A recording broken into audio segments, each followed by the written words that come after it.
from Brother Clay. Go ahead.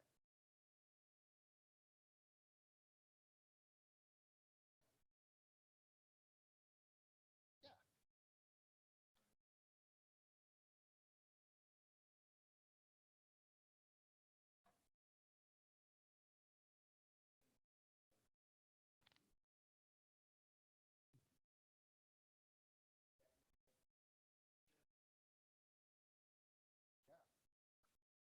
So, Brother Clay's asking about, from, experience we've had here, the concept of fallowing the ground and how it's been related here in our experience has been, it's no longer useful after that. And so in the context of scripture, the word fallow actually simply means unproductive. And so we're not working it and producing it. Scriptures often talk about spiritually, personally, breaking up our fallow ground. I used to think fallow meant dry and hard and crusty. No, fallow just means you don't have to be dry, hard, and crusty to be fallow. You could just be not productive. We're, of course, told to be fruitful. So when spiritually we're told to break up our fallow ground, I mean, it could be we're unfruitful because we're dry and crusty and hardened. But what all scripture's saying is break up what's not being fruitful so that it can be fruitful. And so that's the scriptural context of it. And here on the seventh Sabbath year, it's not that the land is not fruitful. In fact, it does provide. In fact, it's God making it provide. And he says, I will make sure it does. It's that we don't have to be the ones laboring to make it happen. We're recognizing that this is the work of God. He's the one providing. And that's why when Solomon dedicates the temple, he says, all we did was take what you gave us and follow your instructions. This isn't anything of ours. We're giving back to you what was yours to begin with. And so that's why we tithe. That's why we praise God and thank God for our opportunities to work and have an income and take care of our stuff, because we know it all comes from God, which is why we seek God for it and we praise God for it and we trust God for it. And does that help with that? Yeah. Okay, cool. So welcome to our Sunday morning. Happy May, by the way. Happy May to our Sunday school adult class. Looking at the age of the patriarchs, Abraham down to Job. We are in the lifetime of Abraham. Of course, as always, scripture is our number one primary overriding source for everything. Background information, courtesy of Egyptologist David Roll and his works. So we are in the lifetime of Abraham. He has come back from Egypt. He and Lot have separated. And we're going to be dealing with some of these outside nations and Lot getting sucked up into their conflict. So we are in the Middle Bronze Age. It's the year 1876 BC. Abram is 75 years old. His wife and half-sister Sarai is 65 years old. Over in Sumer, Mesopotamia, it's all being ruled by the third dynasty of the city of Ur. Their king is Ur-Nammu. And over in Egypt, we're in this first intermediate period after the Old Kingdom and before the Middle Kingdom.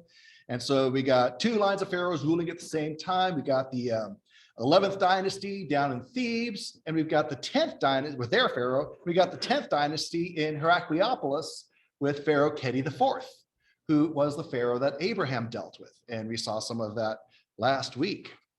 So that sets the stage for where we are. We see here a quick refresher from last week.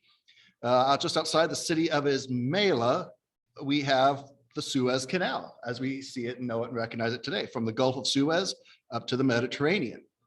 Over here is Tel el-Daba, the city of Avaris, where Abraham met the pharaoh Kedi IV in his summer palace there. And it's much later on that this is where Joseph and his family come. This is where the Exodus departs from. Succoth right there is their first stop, and then they go along across over here. But before the modern Suez Canal was here, it was built during the time of Abram with reason. I shared some of the quotes in the letter that Pharaoh Kedi IV wrote to his son, Merikari.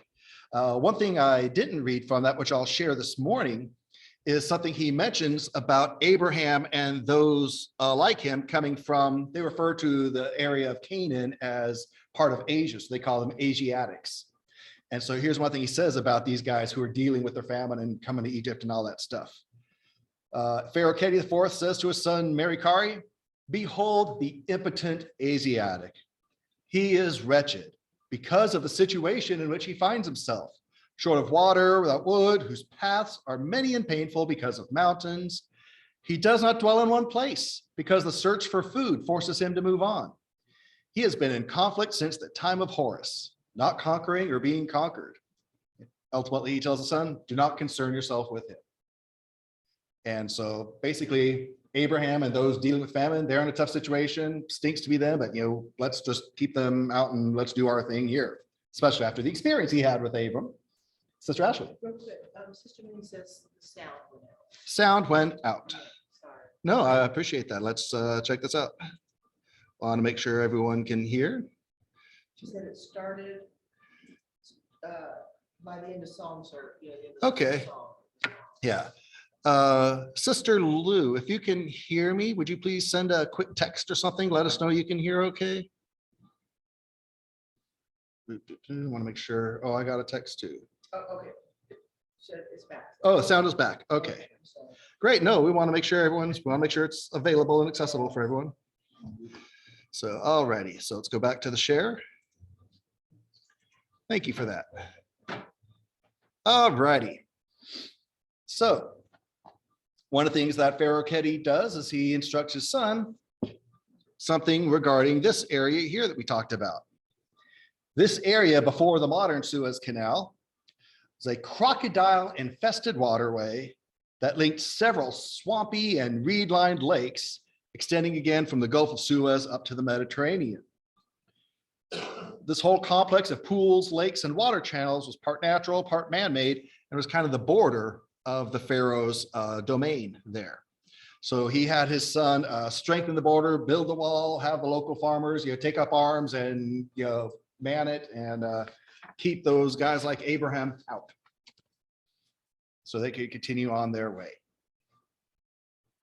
So from there, Abram and Lot and Sarah return home, and as is often recognized, a character we find out about later named Hagar, an Egyptian, is along with them. Most likely came from this time down here in Egypt. And side note too, another person in Abraham's group is someone named Eliezer. And Eliezer is mentioned in connection with Damascus. Abraham went through Damascus on his way down from Haran to Shechem. So he very likely picked up Eliezer and his family during that time. So as we come across, So it was like a traveling. Yeah. He just would travel with all these people. Yep. Peoples. Oh yeah. When he goes to rescue Lot, he gathers 318 of his people together. Really? Yeah. Remember, it was safer to travel. I guess I just, well, when you watch the movie. Yeah. The movie we saw, that whatever it was, when he goes to Sodom, Mm-hmm. it's just like him and the other ones and the angels. Mm-hmm. They Yeah. just go in and blah, blah, blah, Yeah. and come out. So, yeah, I guess, yeah. It's amazing what happens when we actually read what the Yeah. Bible says. Yeah. Yeah. Well, I think about the logistics Oh, very much so. of traveling like that. It probably took Abraham a month to go from Haran to Shechem, 400 Yeah, miles. Yeah, I'm like, oh, do I have to, go down this to, Prosperity to the bank? It's like 5 minutes, Remember, Tehachapi got a second street line, I know. and that much that slowed up traffic. Great. Traffic. We were just talking about that. I just don't, yeah. So yeah, so this is all very real practical stuff they're dealing with while they're trying to spiritually follow the spiritual God. So they get back to the homeland, as they're still strangers in a strange land, because they're dealing with the Canaanites and the other Amorites and all that stuff in the land. So Abram ends up in Hebron. And for the record today, as we are setting the stage for chapter 14, today is going to be a day with a lot of visuals. We're going to be looking at different places and getting a feel for the environment that was affecting what was going to happen in chapter 14 of Genesis that would directly affect Abraham and Lot. But before we do that, let's read chapter 13 again, just to refresh us. Genesis 13. So Abram went up from Egypt to the Negev, which is just the southern area. He and his wife and all that belonged to him, and Lot with him. Now Abram was very rich in livestock, in silver and gold. He went on his journeys from the Negev as far as Bethel, to the place where his tent had been at the beginning, between Bethel and Ai, to the place of the altar, which he had made there formerly. And there Abram called on the name of the Lord. Now Lot, who went with Abram, also had flocks and herds and tents. And the land could not sustain them while dwelling together, for their possessions were so great that they were not able to remain together. And there was strife between the herdsmen of Abram's livestock and the herdsmen of Lot's livestock. Now the Canaanite and the Perizzite were dwelling then in the land. So Abram said to Lot, please let there be no strife between you and me, nor between my herdsmen and your herdsmen, for we are brothers. Is not the whole land before you? Please separate from me. If to the left, then I will go to the right, or if to the right, then I will go to the left. Lot lifted up his eyes and saw all the valley of the Jordan, that it was well watered everywhere. This was before the Lord destroyed Sodom and Gomorrah, like the garden of the Lord, like the land of Egypt as you go to Zoar.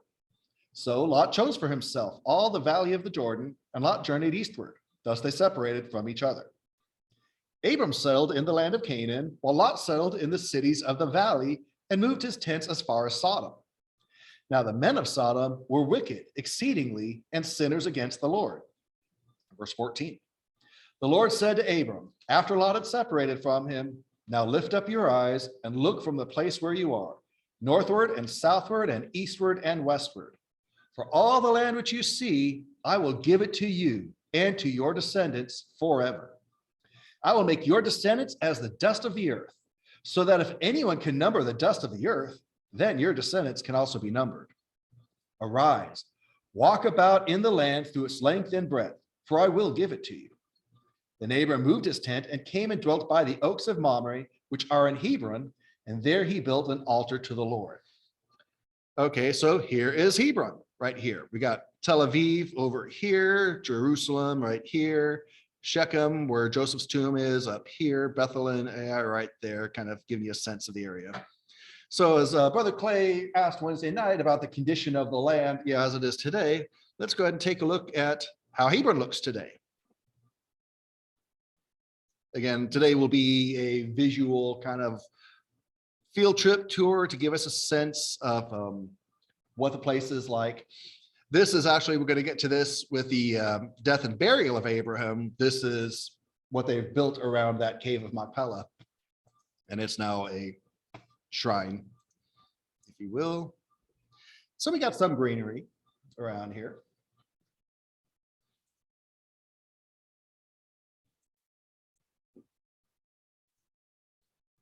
Some modern stuff. Still some cobblestone and whatnot as well. Still have desert areas. Vineyards. Nightlife. Oh, it looks like Mooney Boulevard. Busy. Yeah.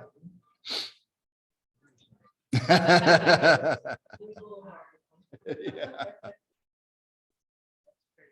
Yeah. And where was this again? I'm sorry? Hebron. Hebron. Yep. This is where Abram sets up shop. What we got? Wait, you're texting your pastor. Oh my God. What was that? Let's see here. Actually, that wasn't you. Oh, wait. Oh, you told on yourself. Oh, sign in attempt. Yes. Okay. Yeah. Okay. So there we see the land of Hebron.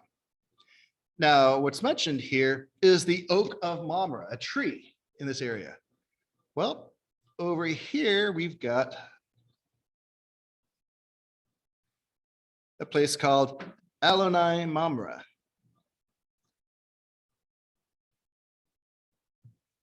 So here's an archaeological site where it's claimed the tree was. And we see it's a bit run down. Guess they do some of their work at night. Don't know if that's the tree.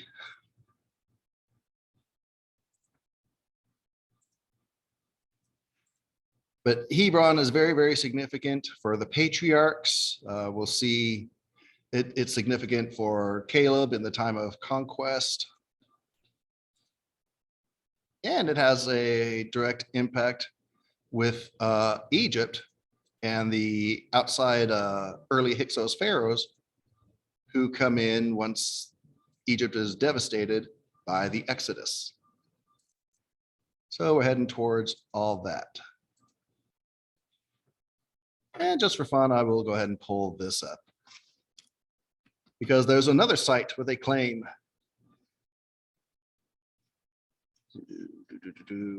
there we go, where they claim to the tree of Abraham.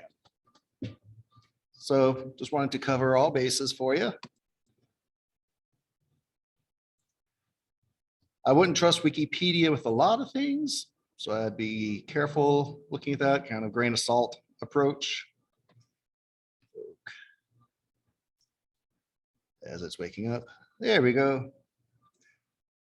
Some people think that this is the tree that's waking up. And this picture was taken in 1912. There's a shot of it from 1925 on a colored up postcard. Some folks over there. But that tree actually fell in 2019 and they're trying to do something with the trunk. So yeah, there it is. There's a claim that that's the oak of Abraham. Is it? I don't know. I couldn't tell you. But regardless, this is the area where Abraham set up shop. And as we know, right next to the spring of the Kid Goat here at En Gedi, Lot set up his shop in a little town. En Gedi's right here. There's Hebron. That's how far that is. They were up here at Bethel and Ai, and they split ways. Lot came this way. Abraham came that way. And Lot settled in Sodom, which again, I'd love to show you, but I don't have a glass bottom boat. So now let's talk about the people and the nationalities and the groups and the areas that are going to impact chapter 14. So, in fact, I'll zoom out just to take a look at this for us. Just do more. Over a little bit, maybe just a little more. There we go. Okay. One more. Okay, perfect. So we've got we've got Garden of Eden up over here. Noah's Ark landed over here. We've got the land of Sumer down here, Tower of Babel and all that. Over here, we've got the Promised Land. Over here, we've got Egypt. So these different folks that are in Abraham's neck of the woods at this time. Used to be that there's all the land of Sumer and those folks over here were the big shots. And of course, the pharaohs over here. Those are the two power places. Well, now we've got number 3 group, Western civilization. Those dang Westerners.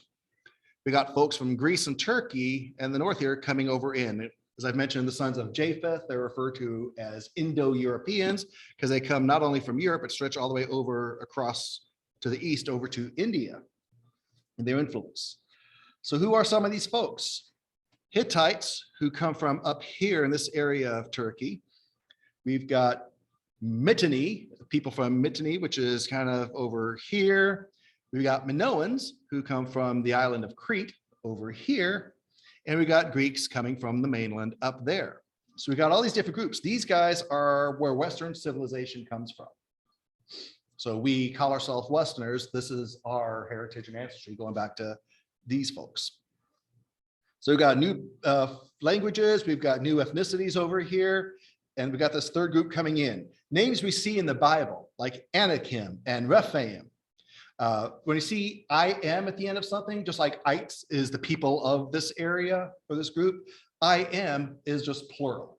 So Rephaim is a bunch of the Rephas. The Repha is ancestor. So the Rephaim are the ancestors.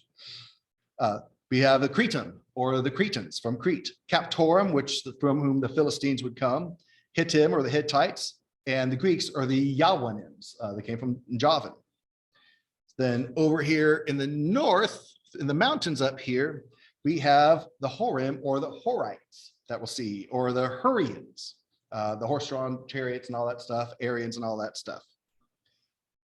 So what's happened with all these folks is after the events, the earthquake and all that stuff, and the fires and the damage that give us the end of early Bronze Age, these folks start coming down looking for new pasture land. So they come down and affect these folks in the south now. They're invaders and establish themselves over the ruins of the early Bronze Age. And they build bigger and better cities.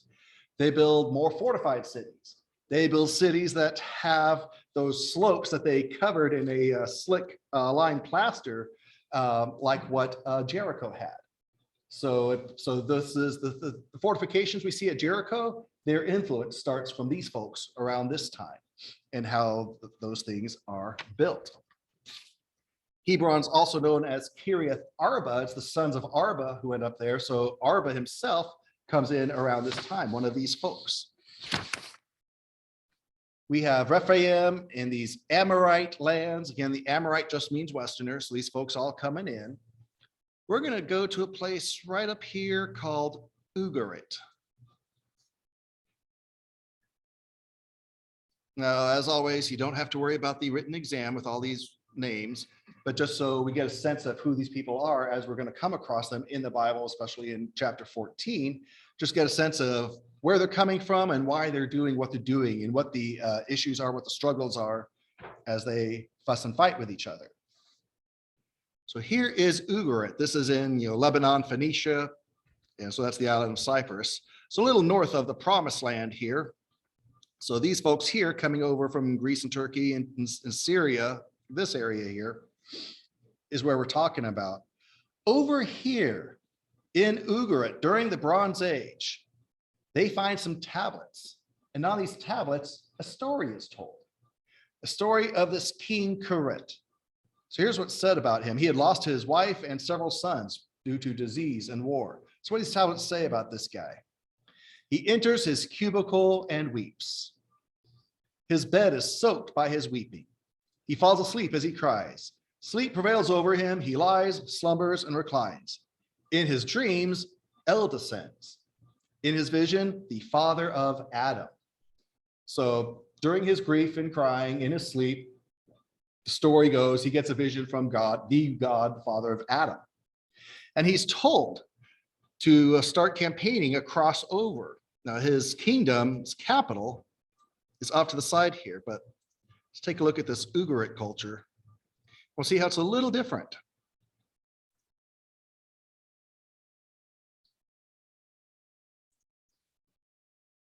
More of the Greece and Turkey influence over here than what we're used to seeing. And again, these things are across periods of time, but we get the sense of the place.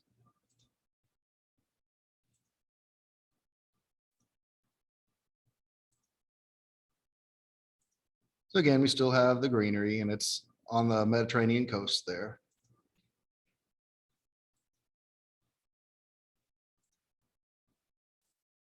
So that is Ugarit.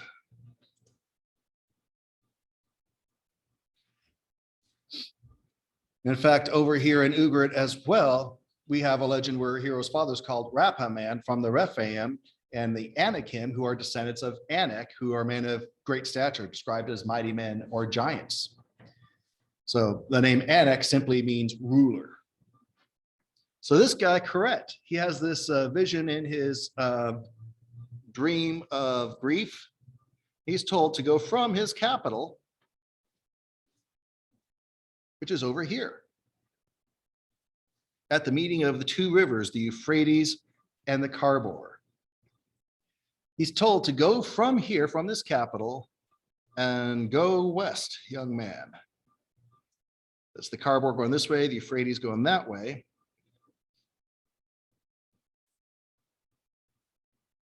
And he's told to go out and to the west, across over here, and he goes off and possibly even over to the islands. This area here where he's coming out from is the kingdom of Mitanni. So when we talk about these folks, as that comes into focus here, here's kind of the center of the activity. Here's the Euphrates and the Karbor River meeting here. So he's told to launch out and go across over to the west. Yeah, all these people were at the same time. Yep, this is all the time of Abraham. This is all. Everything I'm talking about right now, time of Abraham. So It yeah, seems like it's a lot. I mean, it's a lot. It I'm is. having trouble, oh yeah, kind of following it, but it just seems like there's a lot of different peoples. exactly. So basically where we used to just have the folks in Mesopotamia and the folks in Egypt, now we've got all these folks from the north and the west coming in, and we're having to deal with all these foreigners. And these foreigners are actually pretty powerful. They are taking over these broken cities from the devastation that brought us from early Bronze Age to Middle Bronze Age. And so we're having to deal with these folks, and these folks are dealing with each other, and everyone's trying to assert and find their place. So this guy, according to these tablets we found in Ugarit, he's told in his vision by the god of Adam to come out and go over to the west. And so he does. So the kingdom of Mitanni, they're ruled by these chariot riding Aryans that we've talked about. So if he goes out to the west, this king Kiriath, that would include Crete. And it's very possible that Crete is named after this guy. What is that? This is something that comes from this Greece and Turkey culture called, we've heard of bullfighting, which we associate with Spain and whatnot. Well, this is not bullfighting. This is bull leaping. That's not real. It's real. Now, this is a computer generated image, but this is a real thing. This was a real sport. Bull leaping. Instead of dancing with bulls. Yes, leaping with bulls. Yeah. In fact, we see, what's that? I don't know. I don't know if everyone just got lazy and just settled for the running with the bulls now, or I would imagine, is that a bikini I see in the background? yes, Yeah, what is yes. Oh, men and women.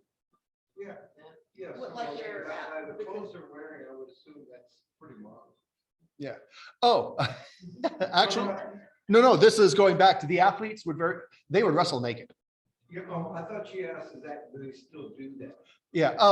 I'm not aware of this being an ongoing practice You're today. saying that's what they did then. Yes. But this image is This is a CG image of what?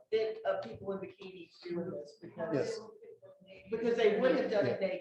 Okay. Yeah. Well, not necessarily. They did wrestle naked, do other things naked. They could have done this naked, but we have artwork from this time frame showing this very thing Okay. in their mosaics and the frescoes. I And think we're just like, wait, are those bathing suits? Yeah. for us and what we're used to seeing, yeah, relating it to from our world, yes. The lady standing over there. Yeah, yeah, she's Yeah. selling herself, yeah. Yeah. So, and this one's like ready to catch the other one. Yeah. So, That's not a PG picture. Eric. oh, we're fine. This is the adult class. Bull leaping. This is an Indo-European sport, and it's introduced from southern Anatolia or Turkey and northern Syria, as these northerners are sweeping across the eastern Mediterranean, and they're settling in these cities on the coast and on the islands. This fits with the time frame of that King Kiriath and him spreading out and possibly being the one who gives the name to the island of Crete. And we see over here on Crete, in the city of Knossos, we see images of the bull leaping sporting events that they would do.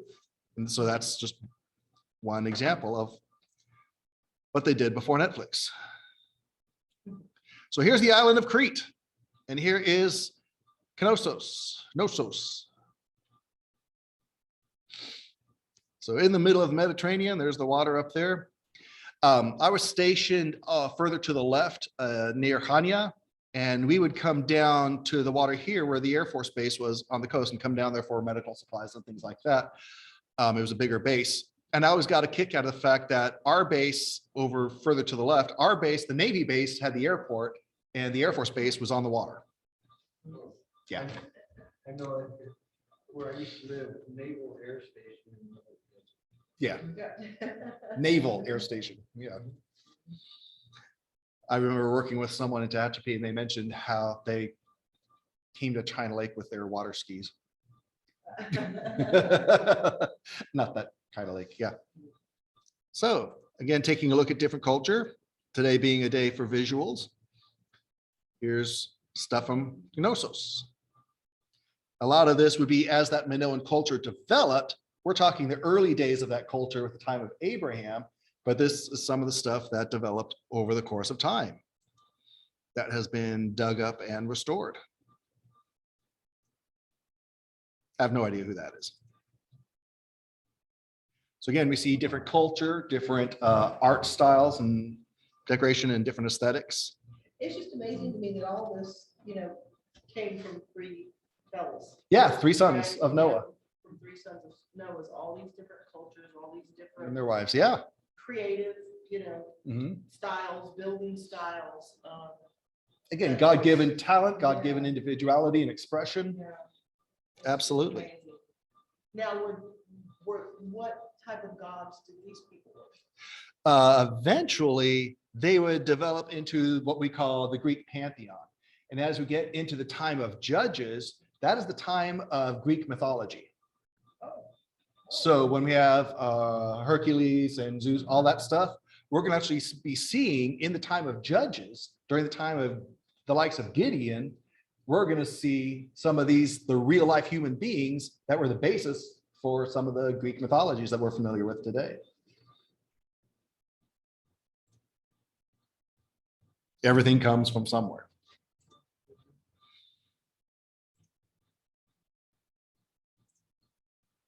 And even more importantly, that's the Greek flag right there with the white cross on the blue background in the corner and then the blue and white stripes. What's the religion of this area today? Greek Orthodox Greek is predominant, yeah. And that's like Catholic? It's from a split. When the Catholic Church split to East and West, where you have Rome and then Byzantium, Constantinople, Istanbul, stuff. So you've got those two kind of splitting off there.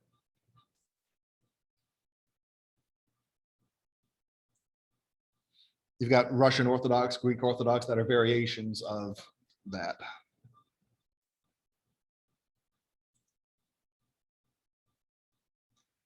And when I was 21 years old here during Desert Storm, I never made it over here. And yes, I'm kicking myself. German Baptist. Uh-huh. You know, Yeah. you know much about that? Yes, there is a branch of Anabaptists. Ana just means, it's not anti, it's Ana, which means again. When we refer to our spiritual ancestors as Anabaptists, is what others called them. It was a kind of name that was put down because you guys are baptizing again. What we call rebaptizing. We understand there's only one time scriptural baptism. We baptize someone who we're either not sure or we know what they had was wrong. And so in the German Baptist, the German Anabaptist, there are different, what's the word I'm looking for? Different lines, I guess I could say. Some go back to the church that Jesus started. Some are offshoots that from the Swiss Brethren and whatnot that were more at the time of the Reformation. A lot of folks broke away from the Catholic Church. We are not Protestant. We didn't break away from the Catholic Church. We were never a part of it. And so there are some Anabaptists that are Protestant. That's not us. There are some Anabaptists that are tracing right back to the church that Jesus started. That is part of our lineage and heritage. So that kind of help a little bit with that. Yeah, if I happen to run into middle of nowhere, Yeah. men, you know, that the women were still restricted to wearing these long dresses and things. Mhm. You know, I just thought that was kind of strange. Yeah. There's also a connection to, I'm blanking out on the guy's name, Simon Meadows, Mennonites. And a similarity to that too, there's some offshoots. In fact, my former boss, both at Nestle/Dryers and then over at Salter Labs, he was very involved in his church in Bakersfield, the Bridge, which was actually connected to the Mennonite faith and had so similar line down there. So they would have to, I mean, are they scriptural at all if they split off with all that stuff? To be scriptural, what's it mean to be a scriptural church? That's a very important discussion. It's not based on the name that's on the door, in the sense that that alone doesn't make or break. It's up to the individual church and where they stand and where they came from. But we know where some denominations came from. To be a scriptural church, you have to be part of the line of churches that started with Jesus in his earthly ministry. And so denominations that have a start date and a founder, a man, are not connected to what Jesus started. Good people, love the Lord, save people, trying to live godly lives, all of that's great, but not connected as far as that church authority and recognition according to the word of God. And so while we know some names that we know right off the bat, by that they're not part of what Jesus, they're not scriptural, the institution. And so there's that awareness. So otherwise, it's very much a case of individual basis, individual church basis. Okay, the first question I often ask is, tell me about your church. Show me how your church got started. Well, it was organized by this church over here. Okay, there's a church lineage concept. Okay, that's good. Or the members here came out from that church over there. Okay, that's good. Even if it's trunk letters, which has happened in the past. That's Trunk letters, yeah. When, okay, we don't know where we're going to end up, but we are going out with the authority of the church that's releasing us, and we're going to establish it. We have authority from that church that's releasing us. They don't know the details yet because we don't know the details yet, but we're being authorized to go establish a church with these letters we're taking literally in our trunks, and we're going to found a church here on the authority we've been given to do that by our home church. That's still church authority. And so that's happened. Roseville, one of the first churches that started the association, the Old State Association, one of the three that founded it. They were started with trunk letters in the early 1900s. Yeah. And so that's a key thing to see as we talk about these different faiths and denominations, is how they started. Then, of course, it's a matter of how faithful are they being in the present, you know, the two ordinances and things like that. So does that kind of help with that topic? Good, yeah. I mean, I knew all that, It's a good refresher. but as, you know, as we talk about how, you know, churches splitting Yeah. and their names, can you just automatically assume that, especially when you're talking about this area, Yeah. right? You know, this was where civilization, you know, is older than us, right? So can you just automatically assume that it is or isn't one of the Lord's churches by? Well, let's say, for example, someone comes to us from a local Lutheran church. Okay, well, my natural assumption, I would still, you know, get the details on the individual church. My natural assumption would be, okay, the Lutheran denomination founded by Martin Luther, who was a Catholic, who broke away from basically one of the early founders of the whole Reformation movement. And the Protestant protesting, he literally posted his 95 thesis, his 95 complaints on the door and all that. And he murdered a lot of our spiritual ancestors, the Anabaptists. And so, but could be the church just is a scriptural church and slap the name Lutheran on the door. So again, you can't just go by the name. You have to find out where their connection is. So very, very important that. So that is Knossos. And over here we have the Knossos 3D experience, which I thought was kind of fun. So you could take your 3D camera as seen here and go on a visual 3D tour. That's tourism, right? That is tourism at its finest. Funny with the cell phone. Yeah, They've got their masks on. yeah.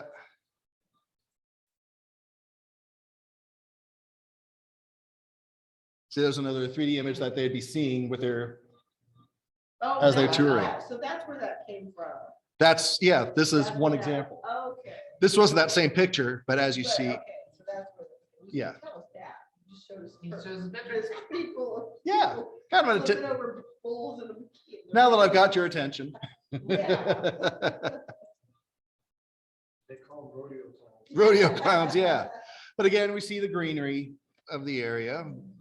Crete has a lot of hills like that that are farmed. Yep, there's everyone staring through their. Oh my God. I would want to experience the nature of it all, not look at these things. But what this thing does A little, is, so. remember how Brother Cardona, when he was out visiting, he showed us on his iPhone. It's frustrating the program doesn't, or the app doesn't exist on the Android that I've seen. But he had this constellation app that when he held it up to the sky, it filled in and showed the constellations as you Yeah, were that was lining up cool. with them That was and gave the cool. name and all that. Yeah, really cool. And so what they're doing with these 3D things is they're saying, okay, here's the building, and it's filling in the rest of the Here's detail. where they were jumping over bulls. Here's where they were jumping over bulls. Yes, In their bikinis. in their bikinis, if that. Yeah. Yes. But this is the stuff that, again, going on, at the time of Abram. These are the different people that they're, and groups and societies. No. He tried to get through some other bull that wasn't a very, So that's Knossos. So that's actually a good place to stop here at our look at that. We will pick up next week, looking at some other places and getting ready for chapter 14, where Lot is going to be taken captive and Abraham's going to have to rouse a posse and go rescue him. So with that, any thoughts, comments, questions on what we've looked at for this morning? If not, we will go ahead and, It seems like. yeah, How many people are in that time that you don't realize? Just with Yes. those three brothers, exactly. Yeah, that's- how fast it's populated. what amazes Mhm. me, yeah. Yeah, we're in the 1900s BC, the 1800s BC, 1876 BC. In the around 2000 BC, they estimate that the world population is between like 27 and 72 million. So if you split the difference, pretty much they're thinking like 50 million people in the world at this time. Oh, wow. Yeah, Oh, wow. yeah. So, and that's why it's like we're like hundreds of years since the Tower of Babel. And about 1,000 years since coming off the ark and all that. So go ahead and stop our share here and stop our recording for today.